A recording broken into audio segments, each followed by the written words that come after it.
Buongiorno!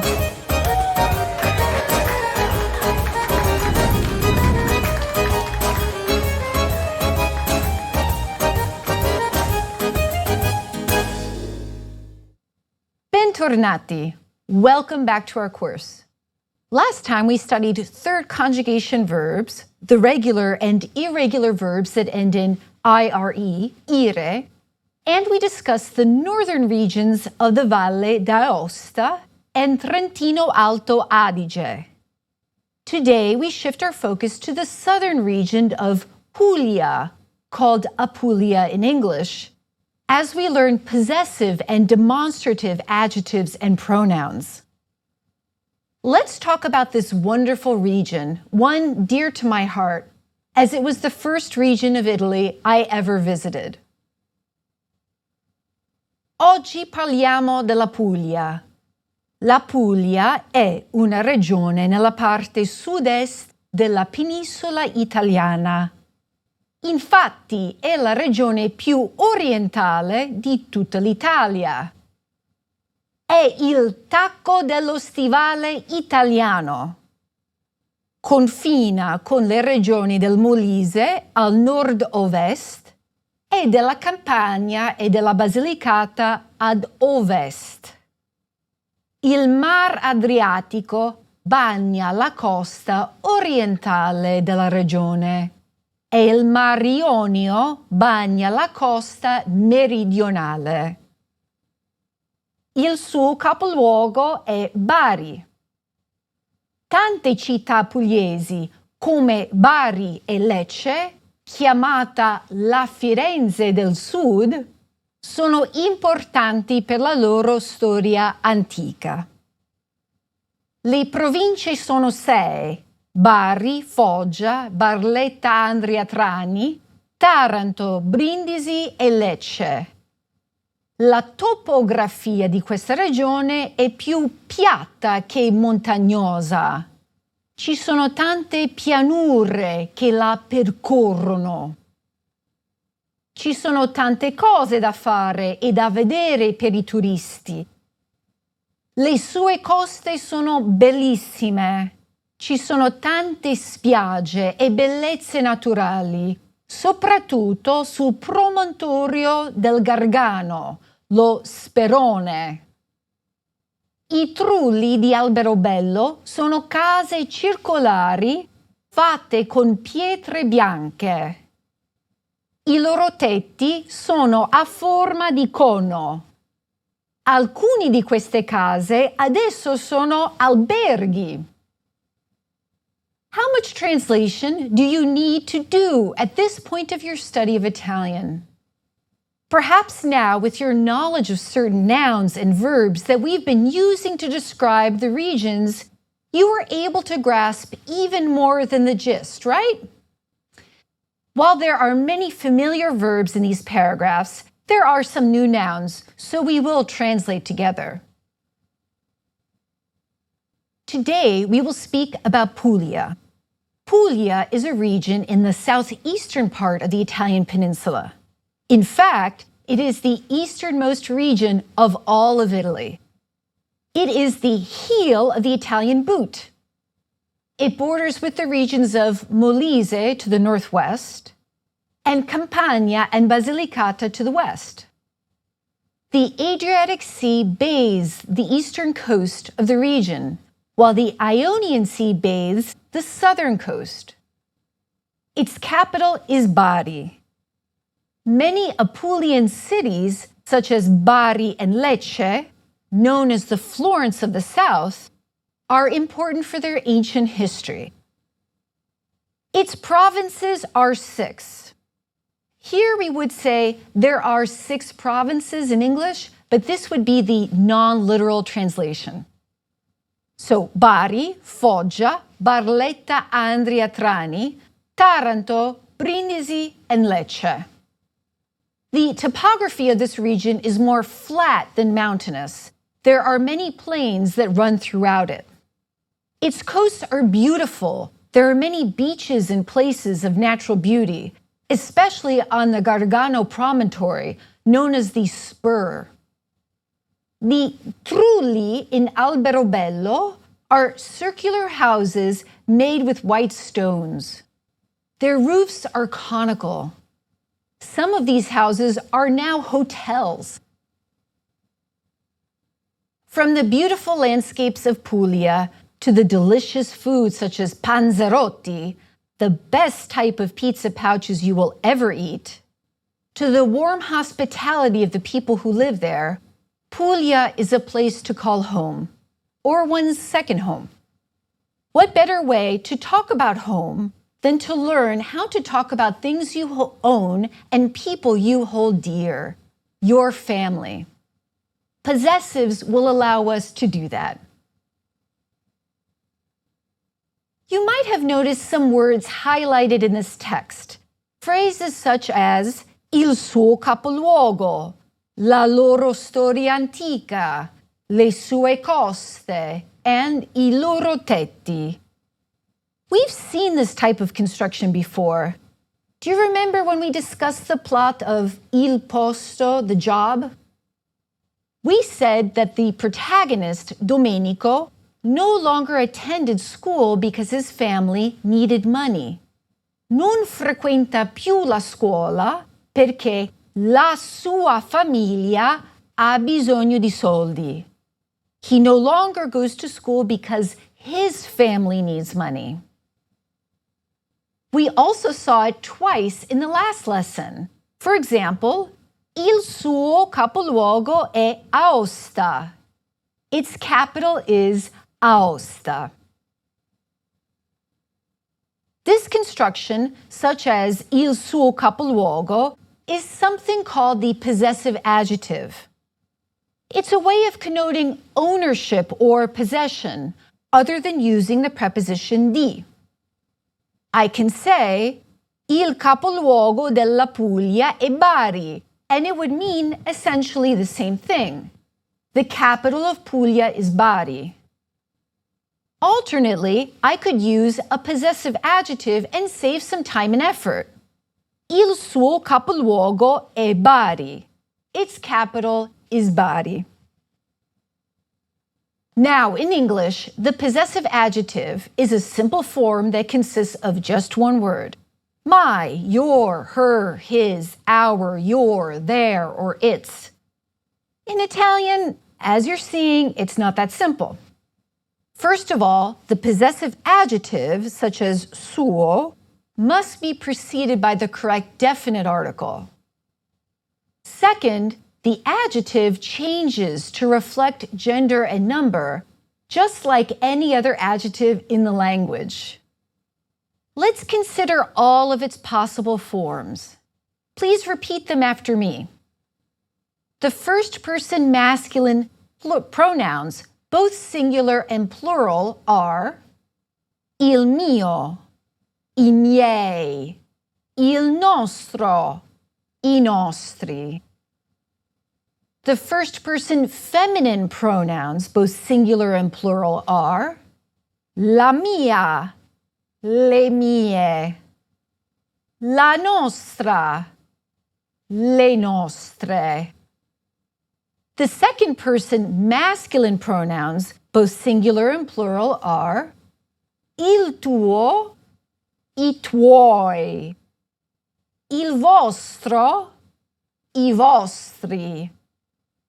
The second person feminine pronouns, both singular and plural, are la tua, le tue, la vostra, le vostre. The third person masculine pronouns, both singular and plural, are il suo, i suoi, il loro, i loro. And the third person feminine pronouns, both singular and plural, are la sua, le sue, la loro, le loro. Bene. You'll notice a few things. While most of these forms seem predictable, the plural forms can be difficult to pronounce, particularly forms like miei and tuoi. Repeat those again after me. Miei, tuoi. You might also have noticed that the loro adjective is invariable. The ending does not change to reflect gender or number. It is the only possessive adjective. It never changes its ending. Now, let's get to the most important question. Which gender and number does the possessive adjective need to follow? The answer? The thing or person owned, not the possessor. In other words, the possessor, that is the subject, determines the subject form. First person singular, second person singular, and so forth. But then the gender and number of the thing or person owned, that is the object, determines the adjective's ending. Let's go back to our opening text today to see how that works in 5 examples. In the first example, we are saying its capital, or the capital of Puglia, il suo capoluogo. Puglia is a third-person singular subject, so we look at our chart and find the possibilities with su. Now we have to decide the correct ending.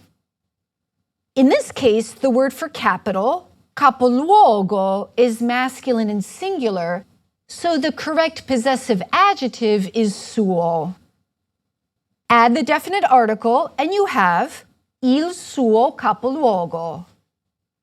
So even though Puglia is a singular and feminine noun, the possessive adjective and the definite article preceding it are singular and masculine because these items reflect the thing possessed, not the owner. You can see how this works for the other 4 occurrences of the possessive adjective in the text. We have to mentally shift from the possessor to the thing possessed. La loro storia antica, la storia antica di tante città pugliesi. Tante città pugliesi is a third-person plural subject, so loro must be used. The gender and number of la loro is feminine singular because of storia antica. Le sue coste, le coste di Puglia. Le coste is a third-person plural subject, so sue must be used. The gender and number of le sue is feminine plural because of le coste. I loro tetti, i tetti delle case. I tetti is a third-person plural subject, so loro must be used. The gender and number of I loro is masculine plural because of I tetti. Bene. Many students find this a tricky operation to do on the spot. Your mind is caught up with the gender and number of the owner, or you forget to use the definite article, or you find it difficult to remember that the forms of suo can mean her or his. If you are a visual learner, use the strategy I just described, having your mind move across that chart we just saw. First, identify the subject of the owner. Is it first, second, or third person, singular or plural? Then determine the gender and number of the object owned.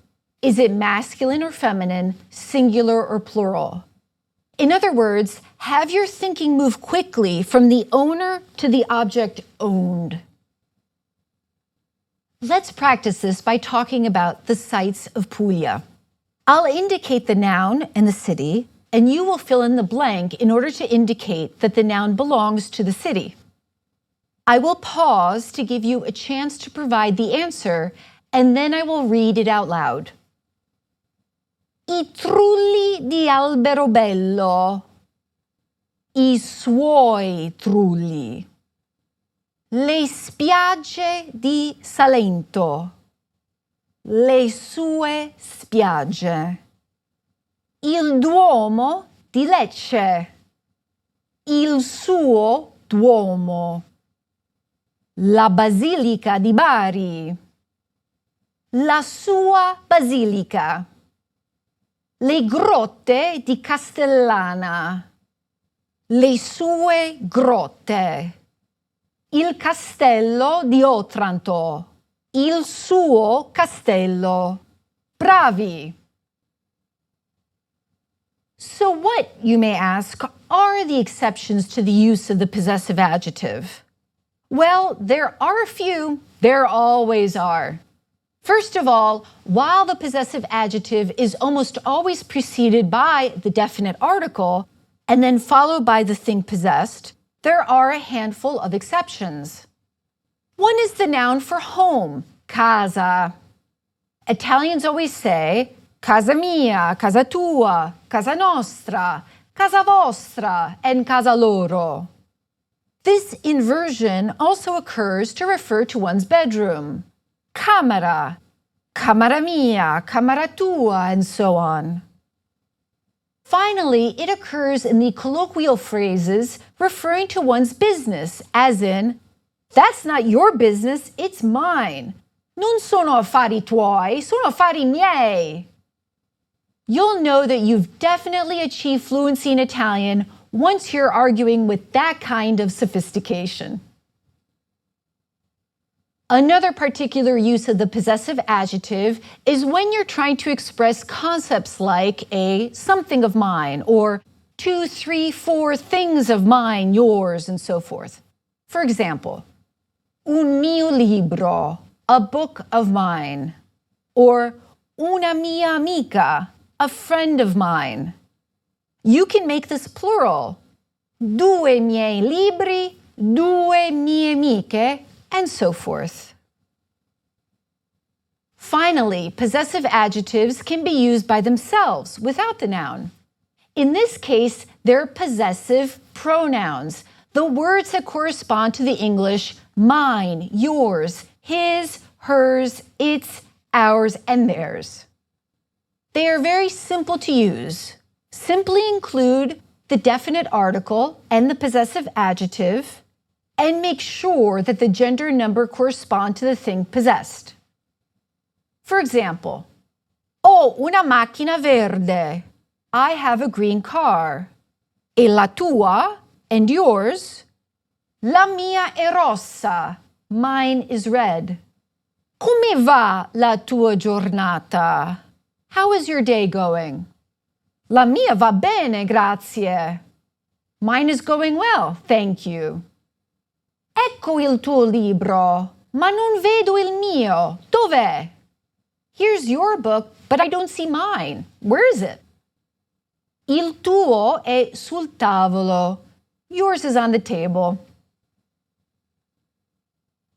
There are other special uses of possessive adjectives, namely with family members. But first we need to learn the words to talk about family members. Let's learn the vocabulary of the family by talking about the characters from a film based in Lecce. It's called Le Mine Vaganti, or Loose Cannons, directed by Fritzan Ospitek and released in 2010. This is a comedy about a conservative family in Lecce in which one of the sons, Tommaso, is trying to deal with his family's expectations for his personal life and career.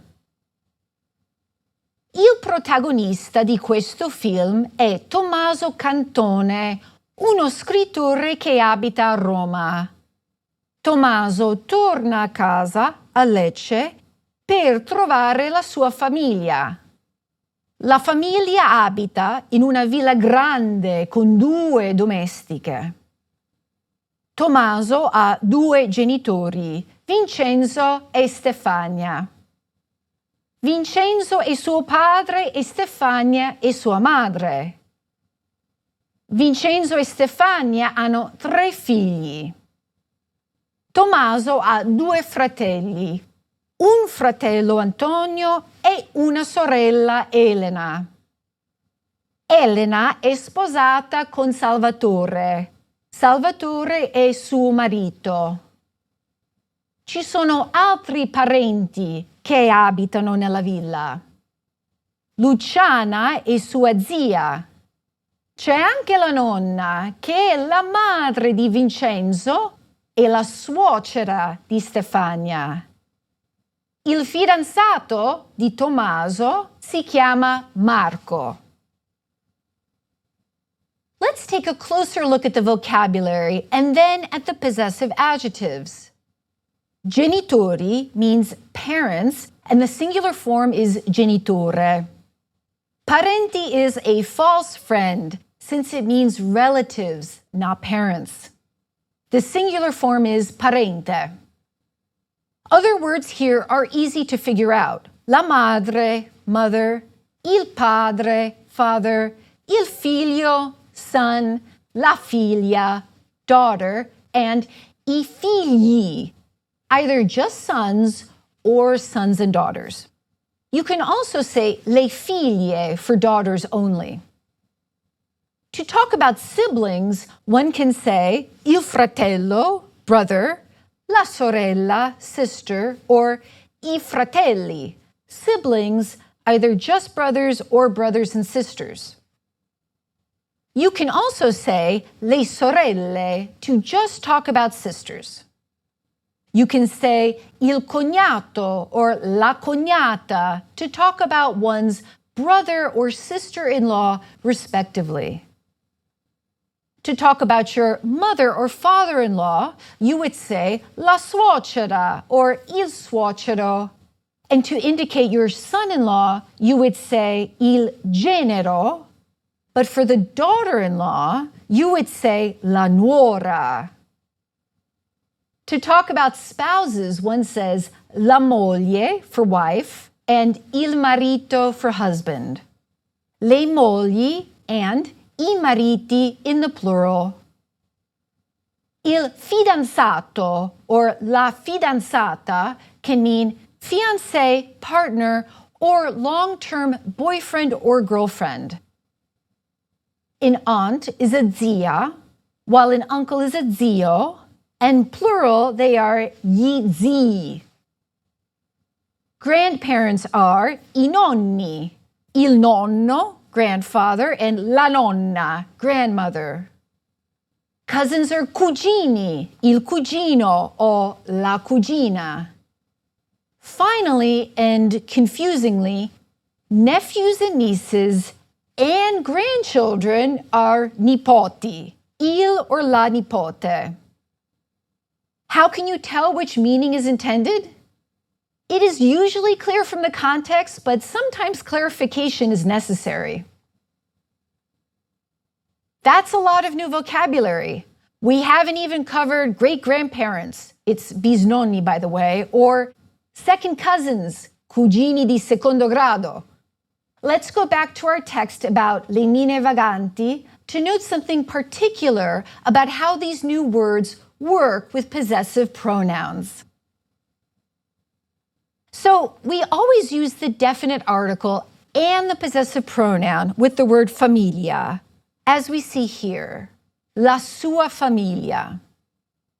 However, we don't use the definite article with certain singular family members. As we saw here, suo padre, sua madre, suo marito, and sua zia. However, there are several other cases when you use the definite article with family members. First, if you are using loro, such as la loro madre, il loro padre, and so forth. Secondly, if the relative is modified with an adjective. La mia zia più cara, my dearest aunt. Thirdly, if the word for the relative is a term of endearment, such as mamma or papà. You would say mia madre, but la mia mamma. Mio padre, but il mio papà. Complicated, right? As the motto for this film says, l'unica cosa più complicata dell'amore è la famiglia. The only thing more complicated than love is family. There are many Italian films that portray the family unit in Italy. And watching them can highlight the ways in which the family unit has changed over time. Larger families, le famiglie numerose, are no longer as common, something we can see in the birth rate, which is at only 1.35, slightly higher than Spain and lower than in France. Many families choose to have one child, un figlio unico. Let's turn to our last grammatical lesson today while discussing another film about families that takes place in Puglia, Tre Fratelli, Three Brothers, by Francesco Rosi, which came out in 1981. We're going to learn demonstrative adjectives and the pronouns questo and quello, this and that. We use these words for indicating people, places, or things in order to draw attention to them or for clarification.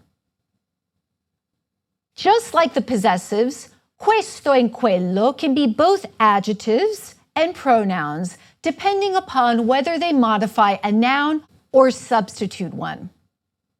Let's say all of their forms out loud. Please read with me. First, the masculine forms of questo. Questo fratello, questi fratelli, quest'uomo, questi uomini. Then the masculine forms of quello. Quel fratello, quei fratelli, quell'uomo, quei uomini, quello zio, quei zii. And now the feminine forms of questa. Questa sorella, queste sorelle, questa amica, queste amiche. And the feminine forms of quella. Quella sorella, quelle sorelle, quell'amica, quelle amiche. Bene, bravi! As you can see, there are fewer forms for questo than there are for quello. This is because quello follows the patterns of the definite article, whereas questo does not. What happens in Tre Fratelli? Che succede in questo film? Questo film è ambientato in Puglia, specificamente ad Altamura, Cassano delle Murge e Gravina in Puglia. C'è una madre che muore e suo marito, Donato, chiama i tre figli a casa. Questi tre fratelli si chiamano Raffaele, Nicola e Rocco. Raffaele è un giudice che abita a Roma e processa i mafiosi, una vita molto pericolosa. Ma quell'uomo non ha paura. Nicola è un operaio a Torino che partecipa alle manifestazioni per i diritti lavorativi, numerose a quell'epoca. Rocco, invece, è un terapista che lavora con i ragazzi giovani in prigione. I tre fratelli pensano al passato e al futuro. Questo pensa alla sua morte. Quest'altro pensa alla sua ex moglie. Quest'ultimo pensa invece a trovare una vita migliore per i giovani napoletani. Il nonno e sua nipote, la figlia di Nicola, passano il tempo insieme alla fattoria in mezzo alla natura. And let's translate together. This film is set in Puglia, specifically at Altamura, Cassano delle Murge, and Gravina in Puglia. A mother dies, and her husband, Donato, calls the three sons home. These three brothers are called Raffaele, Nicola, and Rocco. By the way, Nicola is not Nicole, it is a man's name. Nicoletta or Nicolina are the feminine versions. Okay, let's continue. Raffaele is a judge who lives in Rome and prosecutes mafiosi, a very dangerous profession. But that man is not afraid. Nicola is a worker in Turin who participates in demonstrations for workers' rights, which were numerous in those times, the 1970s. Rocco instead is a therapist who works with young boys in prison. All three brothers think about the past and the future. This one thinks about his death. This other one thinks about his ex-wife. This last one thinks instead about finding a new life for Neapolitan youth. The grandfather and his granddaughter, the daughter of Nicola, spend their time together on the farm in the midst of nature. Tre fratelli e le mine vaganti sono due film molto belli e importanti, dove vediamo l'importanza della famiglia e della bellezza alla Puglia. I hope that you have enjoyed our trip through Puglia. La prossima fermata, l'Abruzzo and il Molise. Ci vediamo presto. Alla prossima!